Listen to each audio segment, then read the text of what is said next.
नमस्कार, मी दिनेश आणि आपण पाहताय सीएम न्यूज। नजर टाकूयात काही महत्त्वाच्या बुलेटिन्सवर। मुंबई महानगरपालिका प्रशासनाने संपूर्ण स्वच्छता मोहीम सुरू केली आहे। नाल्यात कचरा टाकल्यास पालिकेने दंडात्मक कारवाई करण्याचा इशारा दिला आहे। एसटी बसमध्ये महिला प्रवाशाची अनावधानाने लाखोंच्या ऐवजासह राहिलेली पिशवी एसटी कंडक्टरने महिलेला परत केली। बस वाहक आणि चालक यांच्या प्रामाणिकपणाचे महिला कुटुंबियांनी कौतुक करत बक्षीस देण्याचा प्रयत्न केला, परंतु दोघा एसटी कर्मचाऱ्यांनी नम्रपणे नकार दिला। राज्य सरकारकडून दूध उत्पादक शेतकऱ्यांना प्रति लिटर 5 रुपयांचे अनुदान जाहीर केले आहे। ही योजना 1 जानेवारी 2014 ते 29 जानेवारी 2024 दरम्यान राबवण्यात येणार आहे।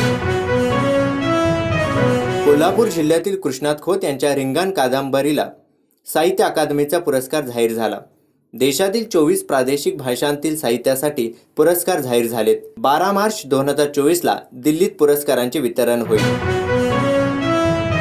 बंगळुरूमध्ये 5 दिवसांपूर्वी एका 64 वर्षीय व्यक्तीचा कोरोना संसर्गामुळे मृत्यू झाल्याचे आरोग्यमंत्री दिनेश गुंडूराव यांनी सांगितले। राज्यात आतापर्यंत J1 प्रकारातील कोणत्याही प्रकरणाची नोंद झालेली नाही। दिव्यांग व्यक्ती स्वावलंबी होण्याच्या दृष्टीने हरित ऊर्जेवर चालणाऱ्या पर्यावरण स्नेही फिरत्या वाहनांवरील दुकान म्हणजेच mobile shop on E vehicle उपलब्ध करून देण्याबाबतची योजनेला मान्यता देण्यात आली आहे। 2 महिन्यांचे 6,000 रुपये वीज बिल थकल्याने वीज मीटर कापण्यास गेलेल्या महावितरणच्या महिला कर्मचाऱ्यांना भाजपच्या माजी नगरसेविका हेमलता पावशे आणि त्यांचे पती कैलाश पावशे यांनी बेदम मारहाण केली।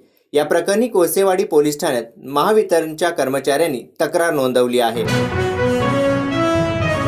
उपमुख्यमंत्री देवेंद्र फडणवीस यांनी मराठा आंदोलकांवरील खटले मागे घेण्यात येत असल्याची माहिती विधिमंडळाच्या अंतिम आठवडा प्रस्तावावरील चर्चेच्या उत्तरात ते बोलत होते।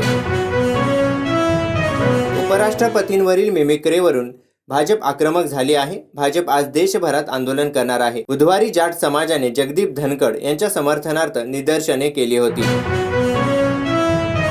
मुंबई हे हिरे निर्यातीचे हब आहे। सुरतला जरी नवीन बोर्स चालू केले असले तरी आपल्याकडून एकही हिरे उद्योग सुरतला गेलेला नाही, असा दावा उपमुख्यमंत्री तथा गृहमंत्री देवेंद्र फडणवीस यांनी विधानसभेत केला। पंकज त्रिपाठीचा मोस्ट अवेटेड चित्रपट मैं अटल हूंचा ट्रेलर रिलीज झाला आहे।